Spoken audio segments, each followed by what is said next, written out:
Mimi naitwa Latifa Nafi na naianza shughuli yangu ya kuzungumza michezo kama ambavyo mara zote Mpenya TV tumekuwa tukizungumza michezo. Leo nazungumza michezo bana na Ramadhani Mbwaduke, mzee wa data. Ana data nyingi sana, akili mingi. Kuna yule jamaa mmoja anasemaga akili mtu wangu. Ndivyo ambavyo Ramadhani Mbwaduke ukimsikiliza utaelewa kabisa nini ambacho football inakuwa inamaanisha kwa maana ya mpira wa miguu. Naitwa Latifa, mwenzangu ni Albert Mringo.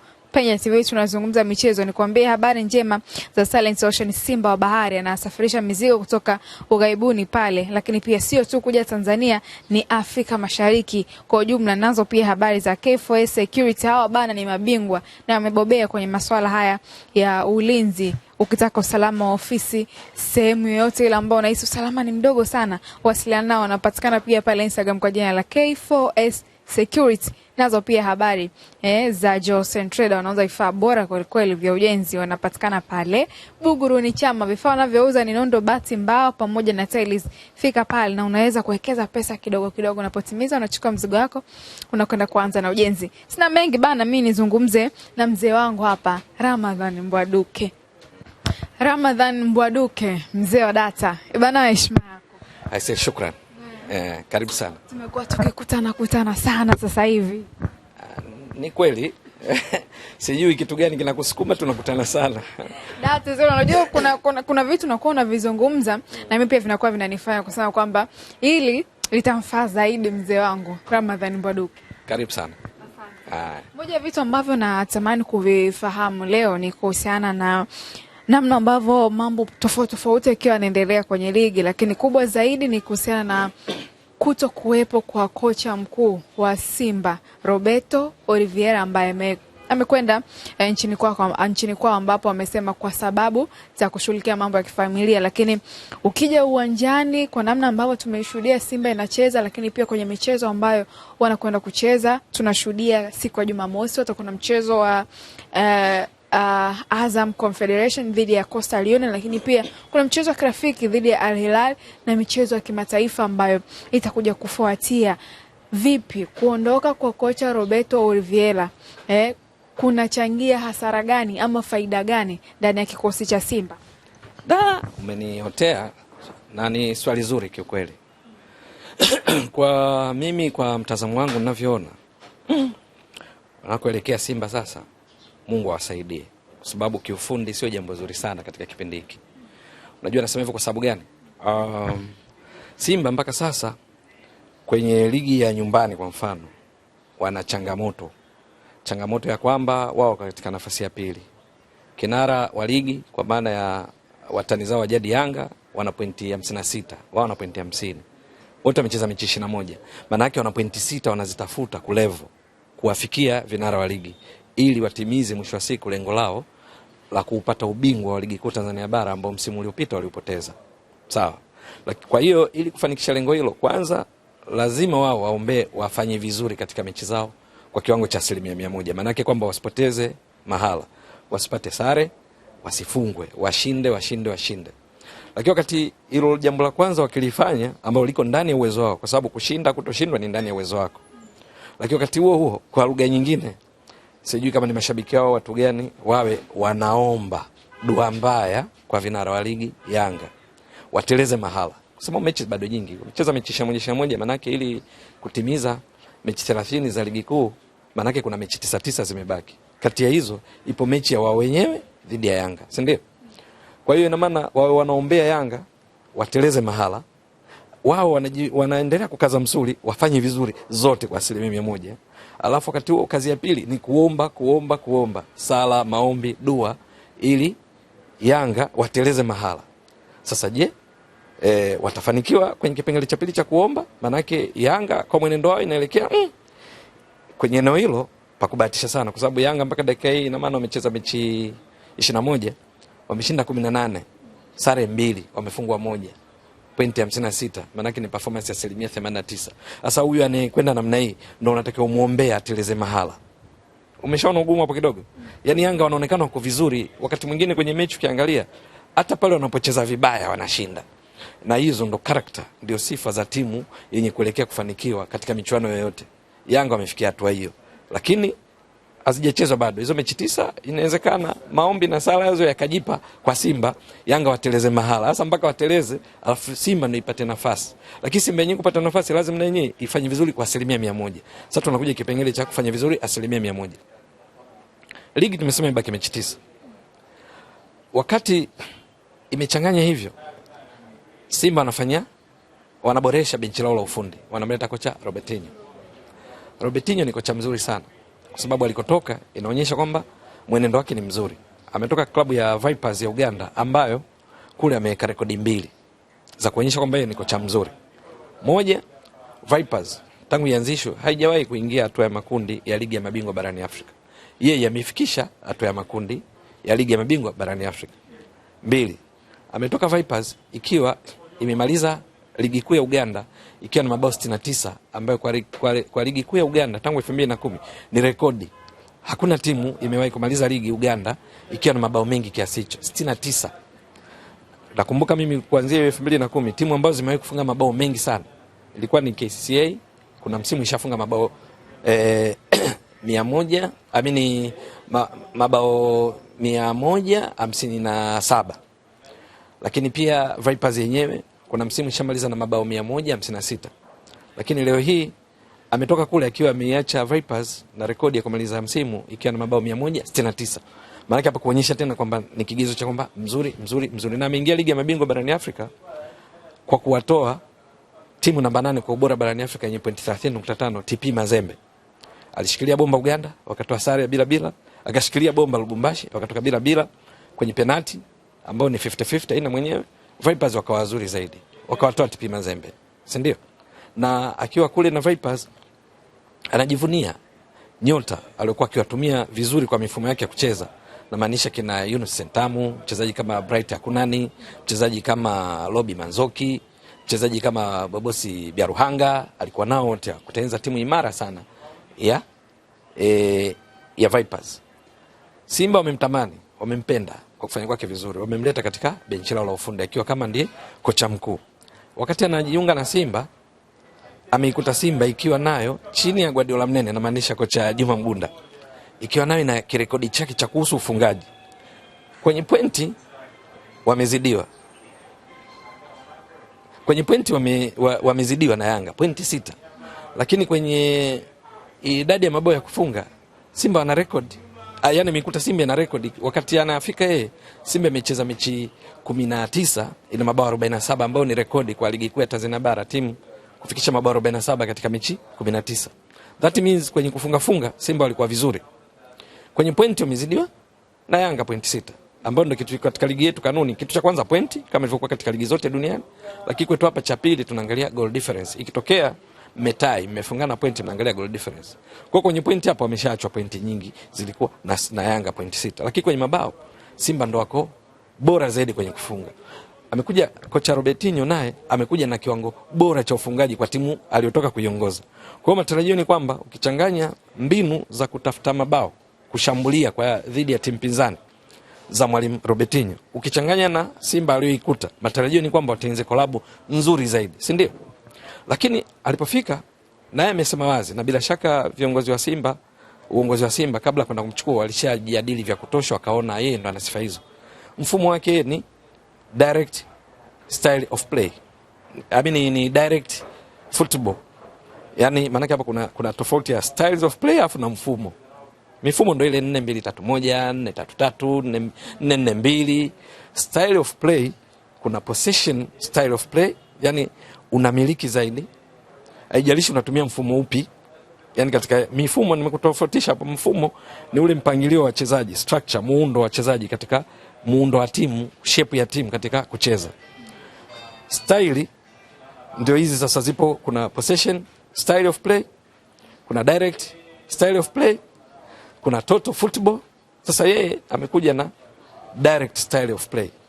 Direct style of play yenyewe iko kinyume cha possession style of play. Sio, unaelewa hapa? Simba ya Juma Mgunda, Simba kwa miaka hivi ya karibuni yote inafahamika style yake ya kucheza ni ya kupossess mpira, kumiliki zaidi. Umeshanielewa? Anakuja kocha Robertinho, mara kadhaa, wewe pia mmoja wapo nadhani katika interview zako na kocha amesisitiza yeye anataka direct style of play. Ukizungumza direct style of play yenyewe iko kinyume kifalsafa na possession style of play. Hapa nafafanua kidogo. Kwenye possession style of play, timu kwa mfano wakati ina mpira inajenga mashambulizi yake, huwa hakuna kupiga tu moja kwa moja. Mnamiliki mpira, boli linatembea, ule msemo wa Juma Mgunda ule. Boli linatakiwa litembee katika kumiliki mpira. Kwa mfano Manula anaweza kumwanzishia Onyango au yeyote anakupa pale kati. Anaweza kwa Kennedy Juma au anaweza kwa Watara au yeyote. Akimwanzishia pale atamwanzishia, ataupitisha mpira, labda kuna kiungo ana drop kidogo, labda Kanuti. Sawa? Au atapiga pembeni kwa Kapombe au atapiga kwa Shabalala. Yote ile katika kwa entice, kuwavutia washambuliaji wa timu pinzani ambao wanafanya high pressing, waje wafanye high pressing, waje wafanye kutoa shinikizo la kunyang'anya mpira huko, ambayo wakija tu ni kosa, kwa sababu anatengeneza nafasi kule ambako mpira ndio unapelekwa. Hizo ndo style ya kumiliki mpira na unavojenga mashambulizi. Kwa hiyo wao wanapopasiana sana, lengo panapopatikana nafasi ndiko mpira unakokwenda. Lengo unapigia brain ya timu ambayo ni Chama, kwa sababu mpaka kocha anafika, ilikuwa katika hizo bao 47 katika mechi 19 za Simba, Chama amecontribute zaidi ya 50% ya mabao, kwa sababu ya kuna kitu anaita pre-assist, assist na mabao amefunga 3, alikuwa sha assist 11, mabao amefunga 3 katika ile mabao 47. Ukiweka na pre-assist alikuwa ameshiriki mabao 26 Chama kwa peke yake. Kwa mipira ilikuwa inapita kwa Chama, ikifika pale mipango inaendelea kule kwenye final third, kwenye eneo la mwisho la Simba ambalo ndo eneo la kujilinda na la wapinzani. Lakini sasa unapozungumzia mpira wa kucheza moja kwa moja, soka la moja kwa moja, yani direct style of play ambayo ni ya Mwalimu Robertinho, yenyewe entertain, hairuhusu mipira kuchezwa pasi za pembeni, pasi za kurudi nyuma. Simshanielewa? Hairuhusu mchezaji kugusa mpira mara nyingi. Yenyewe miongoni mwa kanuni zake, nitaongea tu kwa kifupi, mipira ni mbele mbele mbele. Mipango yote ikafanyike kwenye final third. Yani uwanja uje umegawanyika sehemu 3 Kuna defensive third tunaita, yani ile eneo la ulinzi. Kuna mid third, ile eneo la kati, au kuna final third, eneo la 3 ambalo kwa timu yako unaposema final third ni eneo la mwisho kule kwenye kushambulia. Kwa wapinzani ndio eneo lao la ulinzi. Sasa direct style of play, yani mchezo wa mpira wa kucheza moja kwa moja, hautaki kuremba. Unataka kila mpira upigwe kule, ukagombaniwe kule kwenye eneo la mpinzani. Kule ndiko ambako mipango ifanyike. Yani kila mpira wazo upelekwe kule. Kule ndo sasa kama ni passes zitapigwa ili kutafuta nafasi ya kupenya, wanaita penetration. Kule ndo ambako itafute nafasi ya kupiga shuti langoni kwa wapinzani. Direct style of play inasisitiza, kwa mfano ikitokea free kicks kwenye defensive third, yani eneo la ulinzi la Simba, kukitokea wamepata foul, yani wao ndo wanapiga mpira kutoka eneo lao, inatakiwa mpira umiminwe kule, unaita kumimina maji, upigwe kule, kumwaga maji. Ukitokea katikati ya uwanja upigwe huko, yani watu wakagombea kule. Ikigombewa maana yake tengeneze mpira wa pili, second balls, ugombewe katika hali ya 50 kwa 50. Ndivyo magoli yanavyofanyika. Na timu ikisha adopt mfumo huu vizuri, inafunga magoli mengi kweli. Umeshanielewa? Ndio maana kule kafunga goli 69. Nakupa mfano. Katika klabu nyingi zilizopata mafanikio katika bara la Afrika, hasa kwenye ligi ya mabingwa barani Afrika, nyingi au tuseme mafanikio mengi yamekuwa yakipatikana kwa kutumia mfumo huu. Sio possession, sio mpira wa kumiliki ile mnapishana hivi, mpira sexy football, mpira wa kuvutia kwa macho. Ni mpira huu wa kibabe huu, ukiupata peleka, kwa sababu sifa moja unatakiwa marufuku kugusa mpira mara nyingi kila mchezaji. Hakuna kuchelewesha muda, kukaa na mpira muda mrefu. Unatakiwa kadri unavyoweza kwa haraka sana uende kwenye eneo la wapinzani. Wakati possession kind of play, yani mpira ule wa kucheza kwa kumiliki, utakiwa kufanya pupa hiyo. Unatakiwa kucheza taratibu, mnapita kwenye njia. Kama mna nafasi mnarudi tena, hata kwa Manula anarudishiwa, aanze tena upya. Inategemea backline ndio inaanzisha mashambulizi kushirikiana na viungo wakati. Hapo nazungumzia Kanutu, nazungumzia Mzamiru, whoever anacheza hapa, wakishirikiana pia na viungo wa shambuliaji. Hapa sasa unakuta kina Chama, huku kina Sako kwa pembeni, huku wakute kulia, huku anayecheza kama ni huku Banda, huku Sako, huku Okra, iko hivyo yani. Yaani mnapita kwenye njia, haina haraka. Mkiona jamaa amebana sana, njia hakuna, mnarudi tena, mnaanza upya. Taratibu mnatafuta openings, mnatafuta chances za kufunga. Sawa. Direct mpira wa moja kwa moja, hapana. Hakuna mambo ya kupiga pasi nyuma. Hakuna mambo ya kupiga pasi sideway passes. Hiyo entertain. Ikitokea basi tu lazimiki mchezaji, lakini hiyo sio kanuni. Inatakiwa lengo lako lote, focus ni mpira uende mbele. Kwa kutumia njia hii TP Mazembe kwa mfano, nakupa tu mfano ambayo ilitoa Simba mwaka 2018-19 katika robo finali. Hapa dawa ilitoa sare bila. Walifenda Lubumbashi, Simba walikula 4. Walikuwa wanatumia style of play. Direct. Mazembe ndio timu katika kusini mwa jangwa la Sahara imechukua ubingwa wa ligi ya mabingwa barani Afrika mara 5. Unajua vinara kuchukua mara nyingi ni Al Ahli ya Misri imechukua mara 10. Lakini inayofuatia kuna timu nyingine pia imechukua mara 5, nadhani Wydad. Sikumbuki vizuri, lakini nyingine ni TP Mazembe imechukua mara 5, ndio zinafuatia Al Ahli. Ukiangalia mafanikio hata hivi karibuni, hata wakati Popa tunamuita captain wa Stars Mbwana Samata mwaka 2014 akiibuka kuwa mfungaji bora wa ligi ya mabingwa barani Afrika akifunga mabao 7 pamoja na Bakri wa Al Merrikh ya Sudan. Ile akiwa na TP Mazembe. TP Mazembe ilikuwa inatumia style ya direct style of play. Yaani style ya kucheza kwa mpira moja kwa moja, sio vipasi. Kocha Florai Ibenge, nadhani unamjua, ndio kocha wa Al Ahli Omdurman. Msimu tu uliopita ametoka kuchukua ubingwa wa kombe la shirikisho barani Afrika akiwa na timu ya RS Berkane. Mfumo wake ni huo wa moja kwa moja, direct style of play. Ibenge natoa tu mifano kuonyesha kwamba ni mfumo ambao huwa unafanikiwa. Wachezaji wakiumudu vizuri, ndio ambao umeprove kwamba kwa Afrika ndio unakupa mataji. Sawa. Ashachukua ubingwa wa CHAN mwaka 2016 akiongoza DRC Congo, Ibenge ashachukua ligi kuu ya Congo mara 3 akiwa na AS Vita. Unajua amefundisha AS Vita kuanzia 2014 mpaka 2021. Japokuwa pia alikuwa kuna nyakati alikuwa anasimamia timu ya taifa. Ibenge huyo. Lakini hapa tunapozungumza yuko Al Hilal Omdurman. Al Hilal kule katika ligi kuu ya Sudan, hapa tunapozungumza inaongoza ligi. Imecheza mechi 17. Ina pointi 30 na pointi katika 17 ina pointi 44 kati ya 51 zitakiwa kupata, ambao ni performance asilimia 86. Hiyo sio story kubwa. Story kubwa mabao. Akiona kikosi chake cha kina Mohamed Abdurrahman, kina Makabili Lepo, kina Jeju, utakuja kuwaona maki walikuja na Yanga na wamekuja tena kwenye mechi za kirafiki. Mpaka dakika kafunga goli 42 katika mechi 17. Mabao 42, ameruhusu mabao 12. Mfumo wake ni direct football. Lakini hapa tumezungumzia mazuri ya direct football. Lakini Simba wametoka kuthibitisha wakiwa na Ibenge kwamba mfumo wao wa kumiliki mpira umewahi kumdhuru Ibenge mara kadhaa. Nitakukumbusha. Katika hatua ya makundi mwaka 2018-19 wakiwa katika uwanja Kamanyola kule Kinshasa. Yes, Simba alikula mkono kama unakumbuka. Kwa staili ile ya direct football, mpira ule wa moja kwa moja wa Ibenge. Lakini walipokuja kwa Mkapa wakati huo unaitwa uwanja taifa, Simba alijiuliza. Wakaupiga mwingi mno ule wa kumiliki, wakaifunga. Hiyo staili ya direct football ya Ibenge wakawafunga 2-1. Sio hapo, mwaka 2020-21 Simba ikiwa nadhani na Venja Bro, yule kocha ambaye aliongoza Simba mechi zote 69, akashinda 53,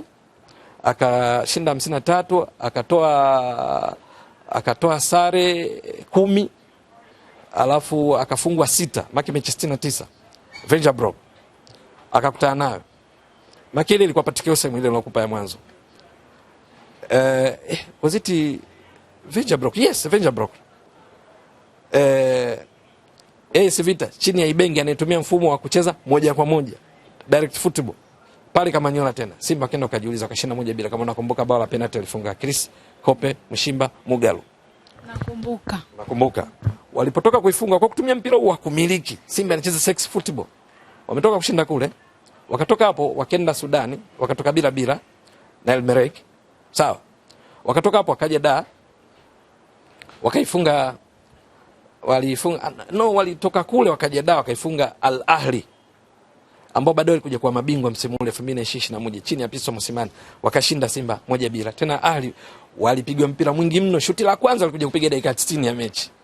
Mpira ule wa kumiliki ule waliitesa Al Ahli ambayo ilikuja kuwa bingwa. Sawa? Wakatoka hapo wakaenda Sudani, ndio wakapata bila na Al Merrikh. Wakarudi tena da kucheza tena na AS Vita tena ya Ibenge huyu na mpira wake ule moja kwa moja. Kabla ya mechi nakumbuka Ibenge anayetumia mpira huo wa direct football kwenye mazungumzo na waandishi wa habari.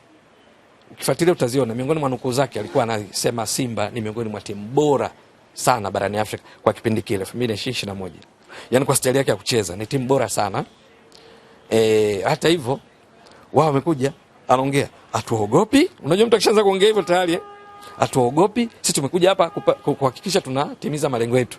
Tunapata ushindi. Lakini tunajua ni timu bora sana ila tutapambana, hatuogopi. Upo? Amejihami mapema. Kuonyesha kwamba sio mara zote mpira wa moja kwa moja kwamba ndo kwamba umefeli saa ndo unafanikiwa kila mara. Kwa sababu umekutana na Simba imeshiba inacheza huo mpira sexy lakini still inafanya vizuri. Wako na Ibenge. Ilikuwa Simba wanatakiwa wapate sare ili waendelee kusonga mbele kwenye lile kundi. AS Vita wanatakiwa kushinda. You know what happened? Unajua nini kilitokea? Walikula 4 safi 4. Sawa? Kwa hiyo kuonyesha kwamba kumbe sex football ikienda vizuri ikashikwa vizuri nayo inafanikiwa. Lakini bila shaka Simba kaona inatosha kwa sababu tumetumia mifumo tunaishia robo. Sasa hivi tunataka tufike mbali. Wanaofanikiwa wanatumia direct football kufika mbali. Bila shaka ndo akamleta Robertinho. Nimezunguka kidogo kuelezea hii. Lakini hizi ni fikra zangu mimi. Viongozi wa Simba na klabu ya Simba wanajua vizuri zaidi. Sawa? Ila kwa mtazamo. Sasa maana yake akija kocha Robertinho anakuja na kitu kingine ambacho wachezaji wa Simba hawajakizoea katika staili ya kucheza. Simba wamezoea kucheza possession kind of play. Nimekwambia kucheza kwa kumiliki mpira. Anakuja Robertinho, anakuja na direct football. Yaani hapa kwa lugha nyingine wewe ulikuwa mashariki, sasa unatakiwa uende magharibi. Wewe ulikuwa kaskazini, unatakiwa uwe kusini. Na inakulazimu. Yes. Sasa kocha amekuja. Good. Kienda nao Dubai. Nadhani wametrain chini ya siku 8 kwa sababu katika siku zile za Dubai bado kulikuwa na mechi mbili. Kuna mechi walifungwa 1-0 ile na timu ya Yemen, kuna mechi kutoka 2-2 na CSKA Moscow. Maana yake siku za mechi hizo huwezi kuhesabu kama ni siku za training. Kwa hiyo mazoezi ya kocha Robertinho na wachezaji wake ni chini ya siku 8. Amekuja nchini hapa, hawajakaa vizuri enda wamefika tu tarehe 17 tarehe 18 mechi kama unakumbuka na Mbeya City. Ilikuwa papatu 3-2. Ile si mbele mpira mtamu ule ukwepo. Kocha alishangilia sana. Mashabiki wameanza kununa baadhi na kusonya kwa sababu mpira unaoona sio waliozoea. Sawa? Wakatoka hapo kenda kucheza na Dodoma Jiji. Papatu wameshinda 1-0. Lakini kwa asiyefahamu sasa, anaona Simba ikicheza vizuri inakuaje Simba yetu? Sasa hapa ndo vizuri, hapa nimeongea kwa kirefu ili wajue tofauti. Direct football, mpira ufikishwe langoni kwa wapinzani, mtafute mabao na hasa kwenye second balls. Yaani ni moja kwa moja, mpira moja kwa moja kama unaova. Hakuna pasi za pembeni, hakuna kupiga nyuma. Kwa ule utamu udambwi ule walouzoea ule, visigino sijui chama kapiga huko, kuna uwezekano vikapotea. Kwa sababu mfumo huu hauruhusu hivyo. Hautaki mpira ukae nao muda mrefu mchezaji, hautaki kuugusa mara nyingi. Unatakiwa wenyewe wanakuambia as quick as possible kuhamisha mpira uende kwenye final third ya wapinzani. Hiyo ndo direct football. Umeshaelewa? Sasa lengo ukifanya hivi unataka uwasuffocate wapinzani kwenye eneo lao, upate mabao mengi. Kwa hiyo ndio maana anasitiza mwalimu, kama unasikiza katika interview zake, ni Kiingereza anatumia na utasikia mara nyingi atumia neno direct football, utasikia offensive, yani washambulie, which is good. Sawa? Lakini mashabiki hasa wa Simba waelewe kuna transition sasa ya kiufundi kutoka huwa wanamiliki mpira mtamu wanaenda kwenye mpira wa kikubwa wa matokeo. Unaweza usiwe mtamu vile vile. Sio, unanielewa hapo? Sasa bahati mbaya sasa wachague utamu au matokeo. Timu kama klabu ishaamua inataka matokeo, kwa sababu wangekuwa hawajachagua singemleta huyu. Umeshanielewa? Kathibitisha akiwa na Vipers. Unakumbuka katika mechi kwa mfano walifunga Yanga hapa katika ile siku ya wananchi. Kama unakumbuka vizuri. Of course ilikuwa ya maonyesho ni, lakini mpira uliocheza hamna mpira mtamu, lakini Yanga walikalishwa 2. Kama unakumbuka vizuri. Sasa ndo vile hata Simba kama unakumbuka alicheza na Kaizer Chiefs 2021. Kule alipigwa 4. Wakaja hapa alishinda 3. Zile 4 walizofungwa ule mpira uliokuwa anacheza Kaizer Chiefs, ule ndo direct football. imechezwa imepigwa ndefu. Maki kule Simba walimiliki mpira zaidi ya 60%, lakini wakala 4 bila. Kwa nini? Sababu wenyeji walitumia mfumo wa direct football. Inapigwa Majalo inamkuta Samir Nukovic bao. Wakapigwa 4 Simba. Yes. Kwa hiyo mifumo ndo wanatumia, wafuatilie TP Mazembe. Yaani hamna gonga imeenda huku watu nani mpenja anitaga nini? Kukanga chips. Hakuna. Kitu bao. Alafu unaweza kabaki na wewe mpira ikija umepigwa. Unakana mpira. Umeshaona. Sasa lazima mashabiki, na hili nafikiri ni kazi ya kina Ahmed Ali pia, au tuseme uongozi wa Simba kupitia timu yao ya mawasiliano kwa umma, kwa mashabiki waeleze, unapozungumzia falsafa hii kuna baadhi ya vitu nitakiwa wasahau. Kama kweli wanataka direct football, wanazungumza mwalimu Robertinho na wameona kwamba ndio njia sahihi ya kuwapeleka kwenye mafanikio, basi mashabiki nao wajiandae kisaikolojia, kuna vitu vitapungua. Simeshanielewa?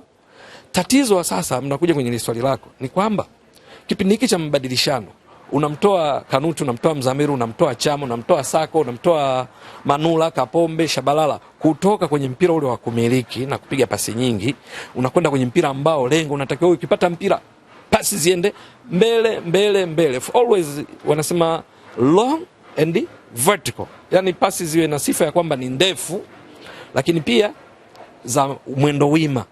Sio mwendo mlalo, sio horizontal passes. Hapo sasa, baada ya huu muda mfupi wa kuwepo, lakini pia tunashuhudia ameondoka, nini kitaongezeka, nini kitapungua kutokana na kocha Robertinho kutokuwepo, kizingatia kuna michezo ambayo inafuata dhidi ya Coastal, dhidi ya Singida, mchezo wa kirafiki dhidi ya Al Hilal na michezo ile ya kimataifa. Hapo ndo narudia pale pa mwanzo niliposema. Naona hapa pana kamari. Ni gambo. Kwa sababu mwalimu huyu anakuja na falsafa mpya kwa wachezaji ambao falsafa yao sio hiyo. Anahitajika akae nao sana wachezaji kwa muda mwingi, aendelee kuinstill, kuingiza mfumo huu mpya anaotaka wa direct football. Lakini kumbuka zibaki mechi 9, wakati wewe unafundisha mfumo mpya kwa badilisha wachezaji, ligi inakuhitaji ushinde kila mechi. Lakini wakati huo imekuja tatizo lingine tena, amepata tatizo la kifamilia. Naweza kusema ni bahati mbaya kwa Simba, kwa sababu kipindi hiki wanamhitaji zaidi mwalimu na mfumo wake mpya. Hawa aloacha kweli anaweza kaachia maelekezo kina Mgunda, kina Matola, kwa sababu lazima waende na ramani ya mwalimu mkuu, yani kocha mkuu. Lakini inawezekana wao wasiweze kufikia vile, kwa sababu anayeachiwa sio sawa na mwenyewe. Sawa. Sasa ili tatizo alilopata ambalo lazima tukubaliane taarifa za klabu ya Simba, sio maneno ya pembeni, ni matatizo ya kifamilia na atarudi mwisho wa mwezi. Sawa. Leo tunazungumza tarehe 26. Unapozungumza mwisho wa mwezi bado siku 4 tu atarejea. Lakini kipindi hiki kwa Simba yenye mahitaji ya mechi 9 za ligi za kufanya vizuri, sababu nimeshakwambia Yanga wako juu kwa point 6, alafu wanamfuatia nyuma amewacha point 7 wako wawili, kuna Azam, kuna Singida Big Stars, wanamfukuza kwa kasi. Juu kaachwa point 6, chini wanamfukuza kawacha point 7. Simba kaekwa katikati hapo. Umeshanielewa? Wanyuma wanamsubiri ateleze tu wafikie pale alipo. Wajua anataka ateleze tu aendelee kumwacha. Umeshaona? Sasa kipindi hiki anachomhitaji mwalimu kapata ile tatizo. Maana yake ule mpango sasa wa kuendelea kuwabadilisha kinachama wacheze direct football, ninavyoona unaweza kaashirika kidogo, kwa sababu aloachia pengine wasifanyi kwa 100% anavyotaka. Akirudi tu, kumbuka tarehe 3 ana mechi na Singida Big Stars. Singida Big Stars ambayo inapambana nayo, inaomba dua, sala na maombi kama wao wanavyoiombea Yanga iteleze. Singida Big Stars na Azam wanaiombea na yenyewe iteleze ili waikute pale, kwa sababu amewaacha pointi 7. Yeye ana pointi 50 Simba. Azam, Singida Big Stars wana pointi 43. Yanga ana pointi 56. Simba ipo katikati. Simba anataka afanye vizuri, anamwombea mabaya Yanga ili amkute. Lakini yeye naye dua hizi hiki vitendo anavyofanya kwa Yanga ndivyo anavyofanywa na Singida Big Stars na Azam. Wanamwombea, yani wao wafanye vizuri. Singida Big Stars na Azam wanataka wafanye vizuri, lakini wakati huo wanamwombea mabaya Simba ili wachukue nafasi ya pili. Kumbuka ligi kuu yetu kila position moja ina thamani tofauti ya kimpunga kutoka kwa mdhamini kufikia mwishoni mwa ligi. Umeshaona? Hasa katika kipindi kama hiki ndo nasema hapa hii ni kamari, kwa sababu wanachokifanya hiki Simba, au tuseme bahati mbaya iliyowakuta, kwa sababu kocha kupata matatizo ya kifamilia ni beyond, yani nje ya uwezo wa klabu, mpaka wamemruhusu. Maana hilo tatizo ni kubwa mpaka wamemruhusu. Sasa waombe Mungu kwamba maelekezo alioacha kwa wenzake kuendelea kuwabadilisha wachezaji mentality zao, kifikra zao, kwa majamani sasa mpira tunaocheza ni huu, yaende vizuri na waendelee kupata matokeo. Kinyume chake mabadiliko haya yanaweza akawaathiri, japokuwa wana wachezaji wazuri sana na walikuwa na mwenendo mzuri sana. Sijui unanielewa? Sisemi kwamba kwa hili Simba watafanya vibaya, lakini inawezekana wakafanya vibaya, na sababu ikawa mojawapo ni hii, kwa sababu kipindi hiki anahitajika sana Robertinho. Yeye ndo kashika falsafa hii mpya ambayo huenda baadhi ya wachezaji waikubali kimoyoni, wanaona kama kule walikokuwa ndo kuzuri zaidi, lakini kwa sababu ya nidhamu na kuheshimu miko ya soka lazima umsikilize kocha mkuu anachotaka. Kwenye linapokuja swala la kiufundi, timu nzima ya Simba au klabu yoyote ya soka huwa kocha ndo amebeba kila kitu. Kwa lazima aheshimiwe na lazima afuatwe. Siku mkichoka kumfuata manake huyu anafukuzwa. Lakini kwa sababu yeye ndo yupo, manake wachezaji wote wanalazimika kumfuata. Yaani nidhamu ni pamoja na wakati mwingine kutekeleza kile ambacho pengine ukihitaji moyoni, lakini kwa maslahi ya timu lazima utekeleze mpango kazi wa mwalimu. Sasa wakati wachezaji wana struggle pengine kutimiza malengo na mpango kazi wa mwalimu kuhusu direct football, ndio amepatwa na tatizo hayupo. Manake akirudi mwisho mwezi tuassume kwamba amerudi tarehe ngapi? Tarehe 1. Tarehe 3 ana mechi na Singida Big Stars ambayo iko on fire. Singida Big Stars ina pointi 43 kati ya pointi 63 zitakiwa kuzipata. Ni performance ya 68.2 plus. Hata ya performance ya Simba msimu uliopita. Simba msimu uliopita imeshika nafasi ya pili, lakini ilimaliza na pointi 61 kati ya pointi 90 za mechi 30. Ukikompute ukaweka katika kiwango cha ufanisi ni 67.7777, ukiround ni 67.8, au tunaweza tukaivuta juu kasema 68. Lakini Singida Big Stars na Azam leo hii wana performance ya 68 above 68, yani 68.2, ambayo ukiweka kwenye viwango vya ufanisi kulinganisha na idadi ya mechi walizocheza, maana yake ni kiwango cha juu kuliko hata Simba ilivyomaliza ligi kuu msimu uliopita ikawa nafasi ya pili. Sijui unaelewa. Singida Big Stars ambayo hivi karibuni imemleta mtu kama France Kazadi Kasengo. Huyu jamaa ukimfuatia katika records zake, na kuongezea tu kwamba kuonyesha Big Stars wameimarika.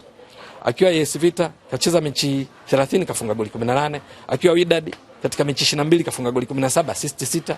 Akienda ligi kuu ya Misri Al Masry akatolewa mkopo kwenda Al Gaish kamaliza mkataba wake, kaja Singida Big Stars. Singida Big Stars juzi tu wameongeza eneo lao la kati, wamemleta Yusuf Kagoma, wamemleta Kevin Nation, kumbuka wana Ndemla, kumbuka kuna Barroso anafunga mechi mfululizo, mechi 4 kafunga. Bruno Gomez Barroso ametimiza mabao 8 kwa sababu siku hizo wamemhamisha kutoka kati, anashambulia, anaenda mbele zaidi. Siku hizi sio kiungo wa ulinzi, wamemsogeza mbele kwa sababu anaonekana na instinct nzuri za kufunga. Benchi la ufundi kina Van Plym wameamua msogeze mbele na anawapa matokeo. Sasa hii Simba ambayo ina Barroso, ina Kazadi, ina Kagere anaijua vizuri Simba, ina Kevin Nation, ina Yusuf Kagoma mchezaji bora Kombe la Mapinduzi. Umeshaona? Huyo Kazadi katoka Kombe la Mapinduzi amefunga mabao 8, kafunga 6 peke yake, zaidi ya yani 75% mabao yote ya Singida. Juzi hapa wametoka kumfunga Azam ambaye yeye ni title contender. Kwa Singida wako kwenye kiwango ndio anaenda kucheza na Simba ambayo sasa kiufundi ipo katika mabadiliko kutoka possession style of play kwenda direct kind of play ya football.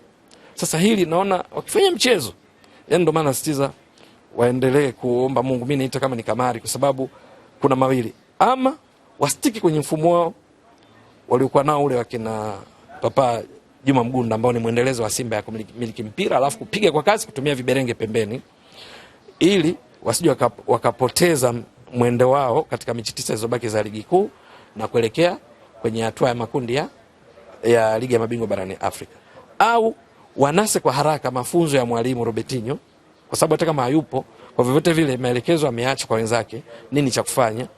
Wachezaji basi waadopti mapema, kwa sababu na wachezaji wazuri sana, na kwa vote wachezaji wazuri sifao ni pamoja na kuadopti mifumo ya mwalimu. Basi wafanye vizuri ili waendelee kumaliza vizuri hizi mechi 9 zilizobaki za ligi na kuelekea katika ligi ya mabingwa bara. Kinyume chake wanaweza kujikuta wakadhurika, na sababu moja wapo itakuwa hii, kwa sababu zimebaki mechi 9 muhimu, alafu kocha mwenye maono mapya amepata tatizo, ameenda Brazil. Akirudi itakuwa siku moja ya pili kuna mechi na Singida Big Stars. Sare au kipigo wakati Yanga wakiendelea na mwenendo wao kama trend lisilo na break ni hatari kwa Simba. Kwa hiyo hiki ndio ninachokiona hapa, kwamba safari yake sio taarifa nzuri sana kwenye masuala ya kiufundi ya Simba, lakini nasitiza pengine mpango kazi wake alioachia wasaidizi wake wautekeleze kwa ufanisi na wachezaji wameze mafunzo kwa ufanisi. Vinginevyo ni hatari. Sawa, narudi kwako mzee wangu. Bana, huyu ni Ramadhan Mbwaduke. Niko naye hapa kwa ajili ya kunieleza mengi kwa kweli, lakini kubwa zaidi amezungumzia hasara na faida ambazo wanazipata klabu ya Simba mara baada ya kuto kuwepo kwa hizi siku kadhaa kwa ajili ya kufuatilia mambo ambayo yanaisibu familia yake kule nchini Brazil. Hayo ndio ambayo ameyatoa Ramadhan Mbwaduke. Mimi naitwa Latifa, niko na Albert Mringo, Mpenya TV tunazungumza michezo. Usisahau kusafiri na Achimwene Safari, mabasi ni mapya na ya kisasa. Safari ni Dar Mbeya kila siku.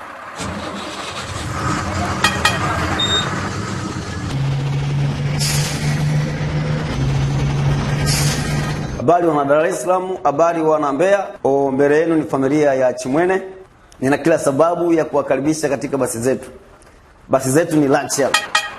Nina kila sababu ya kuwakaribisha kwa maana tumekuja kutoa huduma. Huduma ni ambazo kwamba tunasafirisha abiria, tunasafirisha paseri. Tumekuja kivingine. Hivyo tuna kila sababu ya kuwashukuru kwa kuchagua basi zetu. Wale ambao wanazijua na ambao hawazijui, piga simu, uliza, tutakupa majibu na fanya booking mapema. Tumekuja kufanya huduma. Nauli zetu ni shilingi 47,000. Basi zetu huwa zinatoka Dar es Salaam kuelekea Mbeya, Mbeya kuja Dar es Salaam kila siku. Tunawakaribisha sana na tunawapenda sana. Huduma zetu ni bora, yani zaidi ya bora. Kwa nini nasema bora? Gari zetu ni luxury kama unavyoziona. Madereva wako vizuri sana. Bwana usiache. Bwana karibu sana Achimwene. Tunapatikana Mabibo, tunapatikana pale Mbezi. Hivyo tunapatikana na pale Mbeya town kwenyewe. Wajanja wote wa Mbeya, wajanja wote wa Matundas, wajanja wote wa Mkwajuni, Songwe, wana Dar es Salaam, ninawakaribisha sana katika basi zetu za Achimwene. Huduma zetu ni bora. Tumekuja kumuunga mkono mama yetu, Mama Samia. Kwa maana yeye amesema kazi iendelee. Na sisi vijana tumekuja kupiga kazi kwa ajili ya kutoa huduma ya usafirishaji. Karibuni sana. Na Mungu wa mbinguni awabariki sana. Ninawapenda sana. Asanteni.